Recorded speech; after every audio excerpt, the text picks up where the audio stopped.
Hello everyone, my name is Jose, and today I'm going to talk about culture in English-speaking countries. First of all, we're going to go through our index.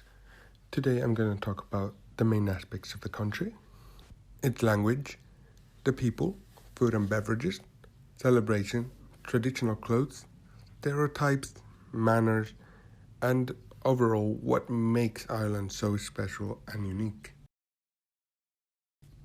Now, as for the main aspects of the country, we're going to be talking about its location. It is located at the very west of Europe, and it is the western major island of the British Isle, right here. It is home to a mesmerizing green landscape known for the popular Emerald Isle. Its amazing geographic isolation has helped it to develop a rich heritage of culture and tradition that was linked to the Gaelic language, which we'll talk about a bit later. Lastly, Ireland is part of the European Economic Community since 1973. As a fun fact, 40 million Americans trace their ancestry to Ireland. This is due to the traumatic emigration during the country's first settlement. The two official languages of Ireland are English and, as we've mentioned before, Irish or Gaelic. The Gaelic language in Ireland, Gaelic, or as known locally, Irish, is a Celtic language and one of the oldest and most historic languages in the world.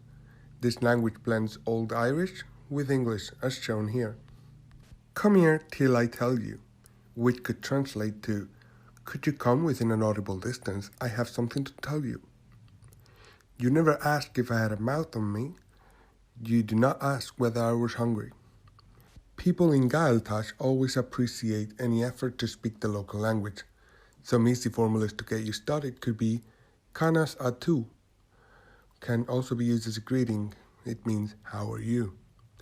Eslante, which means cheers or good health, and it is usually used when raising a glass. Another language not so well known is Ulster Scot, which is a variant from mixing Scottish English and Ulster and can be found in Northern Ireland. Now, as its people, they are overall very passionate about politics, passionate about sports, poetry, and the infectious chat and fun. They love to travel and learn about new cultures of the world, but they also like coming back home to their native cities and countryside. They are very familiar people and enjoy a good gossip around the table. My favorite fact about Irish people is that they don't take themselves seriously and even make fun of that. They love to laugh and a bit of devilment and mischief within their famous pubs. The best national meals you can find in this country can be colcanon, a very typical dish consisting of potatoes, cabbage, batter, and spring onion. This dish, however, hides a little surprise when made in Halloween. Cooks will introduce several objects in the paste. If you get a coin per se, you'll get rich in the near future. Then you have Irish stew, traditionally made out of lamb or beef, vegetables, and a lot of patience and love since it takes quite some time in the pot. Some suggest adding Guinness beer takes it to the next level. Finally, we have seafood chowder, traditionally seen as a poor man's food, but things have changed since, and this dish has now a reputation behind and has taken Ireland to one of the best seafood destinations. Now, if you're looking for drinks, Ireland is definitely a great place to start. In Ireland, one can find Guinness beer, of course, at every corner, and it's considered the best drink in the country, especially to locals. Irish cider is also quite popular and important, and it is offered in most pubs and is usually taken with ice. Of course, everybody knows Irish coffee worldwide. Well, it's from Ireland too, obviously, and it consists of two basic ingredients, coffee and whiskey. The most famous event in Ireland is St. Patrick's Day. It is an event known and celebrated in plenty of places, and it consists in celebrating the arrival of Christianity in Ireland, being the most popular holiday in this country. It is celebrated with heavily drinking, dressing in green, and having a feast on a wide variety of traditional Irish food. Then we have May Day, or as they know it in Gaelic, Bealtaine, As an Irish holiday, it has its roots in ancient Gaelic history, and it is celebrated on April 30th. Beltane marked the beginning of summer, when cattle were driven out to summer pastures, special bonfires were kindled, and the properties were considered to have protective powers. Lastly, we have St. Stephen's Day, and it is celebrated on December 26th. It's a national holiday in Ireland as well, commemorating St. Stephen, the first Christian martyr. On St. Stephen's Day, boys and men dress up in raggedy old clothes, wear straw hats that cover almost the entire body, travel from door to door with fake rents, and dance, sing, and play music.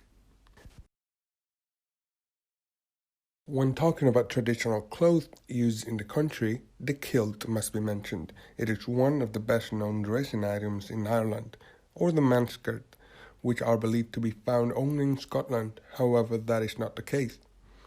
Ireland is also home to the Aran sweater, made from water-repelling wool and insulate the weather and climate so the temperature keeps warm in the cold winters. Irish traditional dancers wear traditional clothes, such as brightly colored dresses and intricate and unique designs of each dancing school. One of the most well-known stereotypes of Ireland is all Irish are drunks. Ireland came second out of 194 countries surveyed for rates of binge drinking in 2015, so this isn't a stereotype they can argue with. However, it does bother to the 19% of its population which doesn't drink. Irish are violent.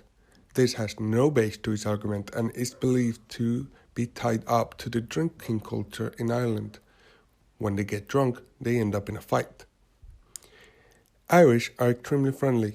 This is a positive stereotype, but it is seen as inaccurate, as it's considered only the 15th friendliest country. The Irish are lucky. It is believed that Irish people tend to have luck in their lives as to the rest of the world.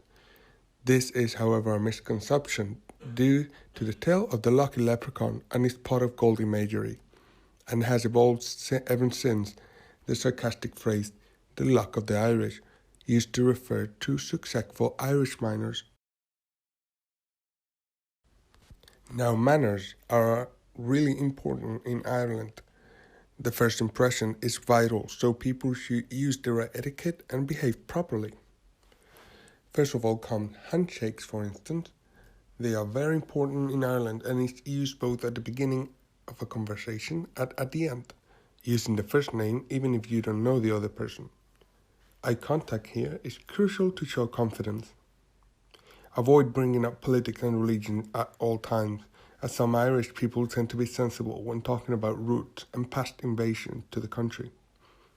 One that personally caught my attention is the finger twitch for drivers. When crossing with another car, it is seen as polite to wave at the other driver or just finger twitch from the driving wheel. Finally, the pub etiquette in Ireland is quite important as well. When in an Irish pub, you should take into account the existence of a system of rounds. Each person will offer to buy a round for everyone in their group and then take turns. Lastly, what is it that makes Ireland so special? Well, first of all, it's landscape. It's nature, basically because it's everywhere. Without a doubt, Ireland has some of the most impressive scenery in the world. It is an ancient land full of mysticism and history with stunning nature, scenery, flora and fauna, all in arm's reach. Another reason, and quite amazing, is the fact that there's no traffic. Ireland has one of the widest and longest systems of roads of Europe and has the lowest rate of traffic jams in the world. Ireland has got the badge for the best sense of humor, sarcastic and dry and hilarious. In most of the countries, this humor would be considered mockery and create a misunderstanding. So, I hope you enjoy my presentation about Ireland and hope to see you there soon. Bye. Oh, just one more thing before you go. This bird you're seeing right now is one of Irish international birds, and it is called the puffin. Isn't it cute?